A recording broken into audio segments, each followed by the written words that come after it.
میرا سوال یہ کہ کیا قبر پر پانی کا چھڑکاؤ لگانا یا قبر پہ پھول بکھیرنا کیسا ہے؟ دیکھیں، قبر پر پھول ڈالنا یہ تو کہیں سے بھی ثابت نہیں ہے، نہ صحابہ سے، نہ پیغمبر سے، نہ تابعین سے، کہیں سے ثابت نہیں ہے۔ یہ قبر کے پھول ڈالنے کے لیے جو پیسے آپ پھول خریدنے پہ لگا رہے ہیں نا، یہ پیسے صدقہ کر دیں اور ایصال ثواب کر دیں، اس کا بہت زیادہ فائدہ ہوگا مردے کو بنسبت اس کے کہ آپ پھول پہ پیسے لگا کے قبر پہ ڈالیں، اس کا مردے کو کوئی فائدہ نہیں ہے۔ باقی پانی کا چھڑکاؤ ایک تو اس وقت کیا جاتا ہے جب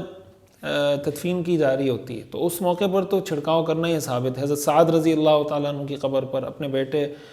رسول اللہ صلی اللہ علیہ وسلم نے اپنے صاحبزادہ حضرت ابراہیم کی تدفین کے بعد قبر پر چھڑکاؤ کیا۔ حضرت عثمان بن مظعون رضی اللہ تعالیٰ عنہ کی تدفین کے بعد آپ نے فرمایا کہ ان پر پانی کا چھڑکاؤ کریں۔ تو تدفین کے بعد جو قبر پر چھڑکاؤ کیا جاتا ہے تاکہ مٹی بیٹھ جائے اور ریت نہ اڑے وغیرہ وغیرہ، تو وہ تو ثابت ہے، مستحب عمل ہے، اس میں تو کوئی حرج کی بات نہیں، بلکہ کرنا چاہیے۔ باقی عام اس کو معمول بنانا، اگر کوئی ایسا ہے کہ دھول مٹی اڑ رہی ہے یا وہ مٹی اس سے ادھر ادھر ہٹتی جا رہی ہے قبر کی سے، اور پانی لگانے سے وہ اپنی جگہ ٹک جائے گی، تو تب بھی لگا سکتے ہیں، اس میں کوئی حرج کی بات نہیں ہے۔